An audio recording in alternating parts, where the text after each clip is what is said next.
எந்த வழியில் போவது என்று தெரியாமல் திணறும் ஆத்துமாவே, இன்று கர்த்தர் உங்களுக்கு சொல்லுவது சங்கீதம் 143:8.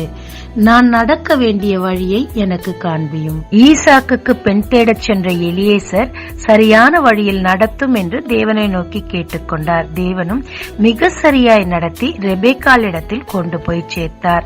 சாஸ்திரிகள் இயேசுவை காண வாஞ்சையோடு அவரை தேடி வந்தனர். நட்சத்திரம் தோன்றி குழந்தை இருக்கும் இடம் மட்டும் அவர்களை வழிநடத்தியது. படிப்போ, வாழ்க்கையோ, ஊழியமோ, தொழிலோ எதுவாயிருந்தாலும் தேவனுடைய சித்தத்தை முதலில் அறிந்து பிறகு தேவரீர் இதற்கு நேராக என்னை வழிநடத்தும் என்று சின்சியரா நாம் கேட்கும் போது வலதுபுறம் இடதுபுறம் சாயாமல் நேரடியாய் பரிசுத்த ஆவியானவர் சரியான இடத்திற்கு நம்மை கொண்டு போய் சேர்ப்பாருங்க. ஜெபிக்கலாமாங்க. தேவரீர் உம் சித்தம் அறிந்து உம் வழியில் நடக்க என்னை வழி நடத்தும். இயேசு மூலம் பிதாவே, ஆமென். இயேசு கிறிஸ்துவின் நாமத்தில் இந்த நாளில் உங்களை ஆசீர்வதிக்கும் ஜீசஸ் விஷன்.